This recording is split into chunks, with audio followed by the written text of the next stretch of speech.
Vaovao mahakasika ny finoana hatrany sy lanonana-dehibe no antonsaina tetsy amin'ny FJKM Antanety fitahina Ambohimanarina ny farany herinandro lasa teo.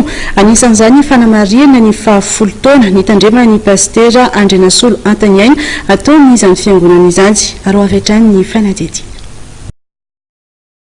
Fitoam-bavaka lehibe no tanterana ny alahady teo tetsy amin'ny FJKM Antanety fitahina Ambohimanarina. Noentin'izy ireo nanamariana ny famaranana ny fankalazana ny jobily 10 taona izay notandreman'ny pastera Andrinasolo Antaniaina tamin'izany fiangonana izany, ary koa ny 20 taona nahampitandrina azy. Ny sabotsy moa dia fitoam-bavaka nirahana tamin'ireo mpiandraikitra ny Synodam Partandy, ary ny alahady kosa dia nirahana tamin'ireo mpino sy ny taranaka ny fiangonana. Voalohany dia misaotra an'Andriamanitra fa izy nantoa izay fahatanterahana rehetra. Misaotra eo amin'ny Synodam Partandy nahatanteraka izany tamin'ny omaly nimbonina tamin'ny Synodam Partandy fa fankalazana 20 taona nahampitandrina sy ny 10 taona fiaraha-miasa tamin'ny fiangonana izao.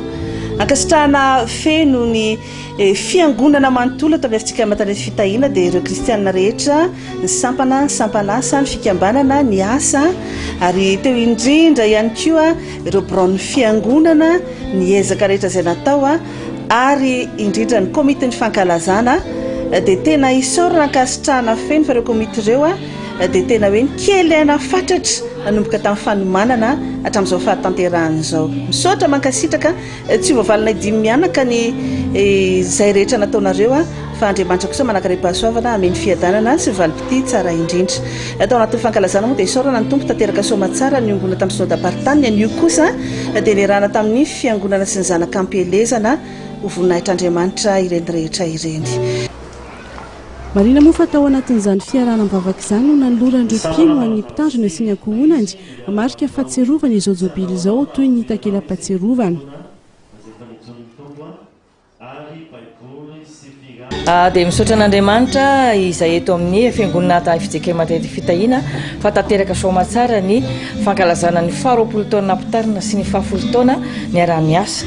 Tao anatin'ny fotoana maromaro nanomanana an'izany ary dia ny zavatra tena mitondra fahaliana ho anay sy isaorana an'Andriamanitra ary indrindra ny kristianina rehetra dia izany fanomanana izany tsy dia nisy hoe fitadiavam-bola goavana be fa dia tena ny fifalipony sy ny zavatra madinidinika nataonay ary dia nataon'ireo kristianindreo tampitiavana sy tampifaliana dia tratra tompoko ny tanjona ka dia faly izay komity faly ny fiangonana dia isaorana ny tompo izany.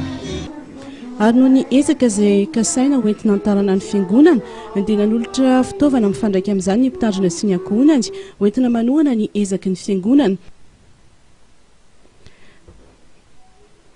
Tamin'ny famaranana ny fitoam-bavaka dia nisy ny fizarana mofomamy ho an'ny taranaka ny fiangonana izay nomany ny komite ny jobily.